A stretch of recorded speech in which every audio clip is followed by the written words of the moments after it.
Hello, viewers. This is Chetan Kumar again from Stiblop Academy and Consultancy.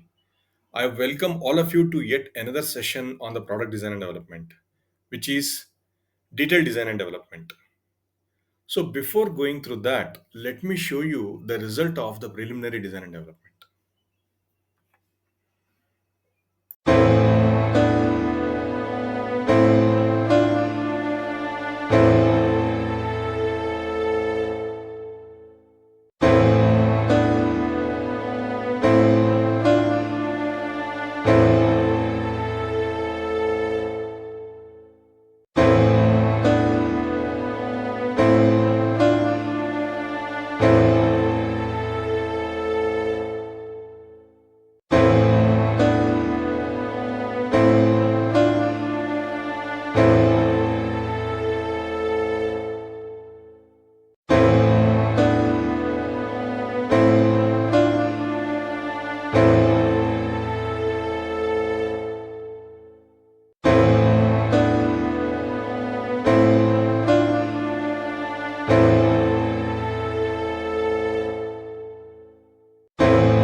I hope you enjoyed that video.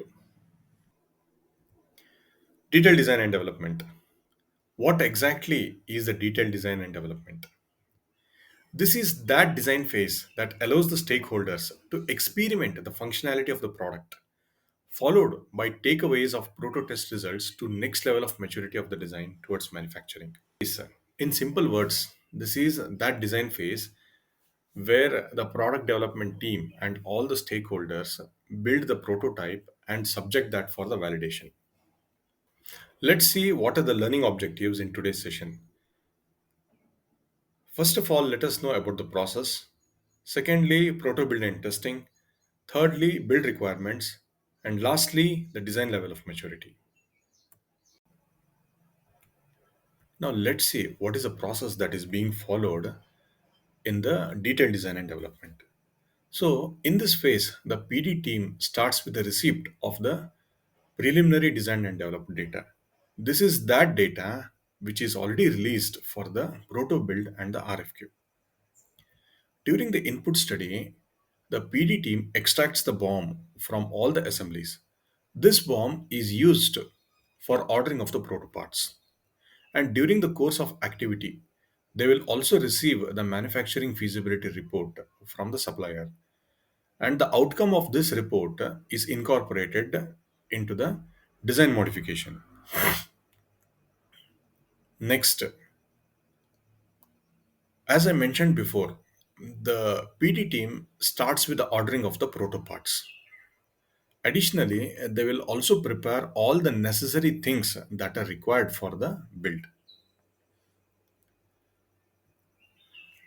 Parallelly, we have a geometrical assurance expert in the PD team. So he will start preparing for the geometrical assurance uh, aspects that needs to be incorporated into the design. What exactly they are? As you already know that they are the GD&T and the tolerance stack up. So he prepares all these things to be incorporated into the assembly drawings. Coming back to the proto build activity, whatever the parts that PD team has ordered, they will receive them from the proto supplier. So once the parts are received, all the system engineers go to the workshop to do the proto build. So they will take help of some technicians to do this build. So once the build is completed, this is subjected for the testing. The entire testing is under the control of the verification and the validation team. The proto testing takes considerable amount of the time because during the testing there could be some parts which may fail, and the failure of those parts have to be captured. So there will be some intermittent stops during the testing. So this takes quite long time to complete the testing and to come up with the results. So once the testing is done, the verification and the validation team come up with the results. If the testing is positive, the result also will be positive. But if the testing is negative, then the V&V team will capture all those failures and submit the same report to the PD team. The PD team goes through the report and checks if the design is feasible. If the design is feasible, then they directly proceed with the design modification as per the manufacturing feasibility report. If the report is negative, then the design verification team, along with the PD team, studies that report. The design verification team, that is the CAE team, will check what went wrong. Generally, in such cases, there could be some additional forces that might have acted upon the machine, which might have not considered during the virtual simulation. The CAE team takes all those additional forces that have acted onto the design, and they will amend their uh, virtual simulation setup according to that. Once that complete simulation setup is refined, they will again conduct the refined design verification as per the proto test results. The PD team will receive the verification result and they will carry out the necessary design modification as per that. And once the uh, design modification is completed, the verification team again checks if the design verification is okay, whether everything is followed as per their refined verification. If yes, they directly proceed with the design modifications as per the manufacturing feasibility report, which I explained earlier. If it is no, it is again subjected to the verification and the modification will be carried out as per that. So, this is a continuous loop which happens just like the one that happened in the preliminary design and development phase. Okay. After carrying out the design modifications, they will proceed to check if there are any design modifications to be carried out as per the interface modification request. If yes, they will carry it out. They will carry that. In most of the cases, there will be some modifications in the interfaces which are already frozen. After this, they will update the part drawings according to all the modifications that have been done into the design. And parallelly, we will also receive the inputs from the geometrical assurance team. So once the part drawings are ready, they are released for the manufacturing. Friends, I hope you remember that during the preliminary design and development phase, only the basic details are given. So in this phase, all the details that are required for the detail level of the drawings are incorporated and then released. So this release also requires a engineering change notice. So the PD team takes the new engineering change notice and carry out all the release activities. As we are also aware that we also have the assembly drawings to be released. So we include them also in the same engineering change notice and do a final release. Now moving on, let us see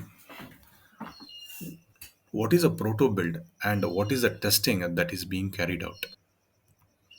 Proto build is the assembly of the proto parts that helps the system engineers to experiment the functionality of each system by physically mocking up all the design aspects. If you want to visit the proto workshop on the internet, you can visit the proto workshop of Mr. Matthias Wendel. So this guy has built up his own proto workshop, and he carries out a number of the prototypes for various types of the machines. So it's really interesting to visit this workshop. So you can just go and visit this. You will learn a lot of things. Moving on, let us see what are the different types of the proto builds that are carried out. So basically, there are two types of the proto builds. So one is built for the functionality check and testing, and another build is built to verify fit, form, and finish of that particular machine. Now let's try to understand what are the build requirements that the PD team has to follow before they start the build. The first thing is that they should be ready with the assembly fixture. So the assembly fixture is generally made for the sub assemblies and also for the main assemblies. The next thing is that they should be ready with the necessary tools. And the next thing is that they should be ready with the necessary cap and flush requirements. So all these inputs are provided by the experts. Prototyping is being done by the engineers from quite long time. What are the benefits of it?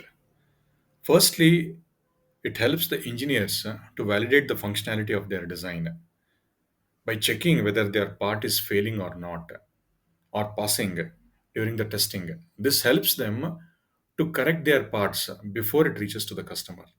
And secondly, it helps the stakeholders to physically examine the product on the prototype model and allows them to give the feedback then and there itself on the spot. Now, let's see what is the level of the maturity of the design that is reached in the detailed design and development phase. So, I will just represent you the graph which will answer to our question. Okay, so this is the graph which is showing the different phases of the design on the y-axis and the level of the maturities on the x-axis. Now, if we look at the feasibility study, the level of the maturity that is reached is only 10%. The output of the feasibility study was the feasibility report that was fed to the concept design and development. Okay, so during the concept design, the functional requirements were incorporated into the design, and the level of the maturity was reached to 30%. The delivery of the concept design is the freeze of the concept. So, that frozen concept was fed to the preliminary design phase. In the preliminary design phase, the level of the maturity of the design reached to 50% by incorporating the advanced design criteria, DFMEA, and design verifications. The next level of the maturity of the design was reached in the detailed design of development, where the main parameters which enhanced the level of the maturity was the manufacturing feedback, firstly, proto testing result, and thirdly, the geometrical assurance input.